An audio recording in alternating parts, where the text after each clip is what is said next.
akan membahas keanekaragaman hayati. Nah, keanekaragaman hayati itu dibedakan menjadi 3 tingkat. Yang pertama, keanekaragaman hayati tingkat gen.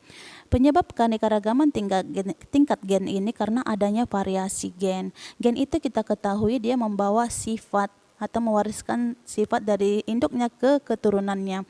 Nah, gen yang tidak nampak itu dikatakan genotip, sedangkan gen yang dapat kita lihat dikatakan fenotip. Nah, varietas itu yaitu variasi dalam satu spesies. Nah, jadi keanekaragaman tingkat gen ini ekspresi gen yang terdapat dalam satu spesies. Nah, di situ bisa kamu lihat contohnya, ada mangga, itu jenisnya ada golek, gadung, manalangi, dan harum manis. Kemudian ada jenis padi, rojolali, bramo, mentik, cianjur, dan pb. Nah, ada juga contoh misalnya bunga mawar. Bunga mawar itu ada yang bunganya warna merah, pink, kuning, putih. Nah, itu adalah contoh ekspresi gen. Jika pada manusia misalnya ada yang kulitnya sawo matang, ada yang putih, ada yang coklat tua, kemudian ada rambut yang keriting, ada yang rambutnya lurus, ada yang rambutnya ikal. Nah, itu adalah contoh-contoh dari keanekaragaman tingkat gen ya. Kemudian ini ada bisa kita lihat gambar dari bunga krisan yang memiliki 2 jenis warna yaitu putih dan kuning. Kemudian yang sebelahnya ada gambar kucing yang memiliki bulu warna putih, hitam, dan belang. Yang kedua yaitu keanekaragaman tingkat jenis. Nah, spesies yaitu individu yang memiliki persamaan ciri morfologis, anatomi, fisiologis, dan mampu melakukan interhibridisasi. Apa itu morfologis? Yaitu ilmu yang mempelajari tentang bagian luar tubuh makhluk hidup. Anatomis itu yang mempelajari tentang bagian dalam tubuh makhluk hidup. Fisiologis yaitu fungsi-fungsi organ tubuh makhluk hidup. Interhibridisasi yaitu mampu menghasilkan keturunan.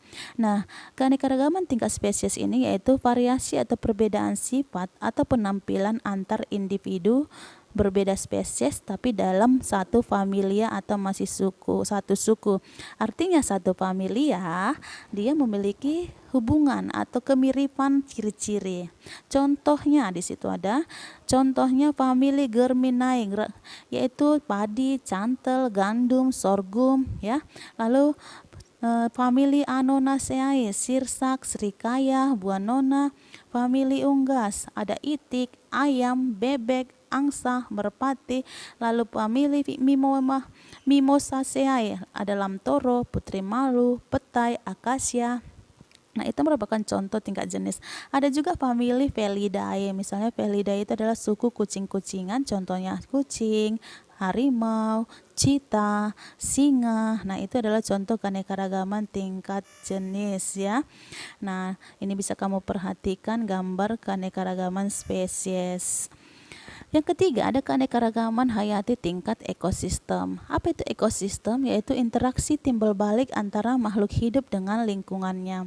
Nah, itu bisa juga dikatakan interaksi biotik dan abiotik. Biotik itu apa? Yaitu makhluk hidup, manusia, tumbuhan, dan hewan. Nah, sedangkan abiotik yaitu tempat tinggal makhluk hidup itu ada air, iklim, suhu, tanah, udara, kelembapan, pH, cahaya, salinitas, dan lain sebagainya. Nah, contoh-contoh ekosistem itu ada ekosistem hutan bakau, ekosistem hutan hujan tropis, ekosistem padang rumput, dan ekosistem lainnya ya. Nah, kemudian ini adalah gambar dari ekosistem sungai, ekosistem terumbu karang, dan ekosistem hutan.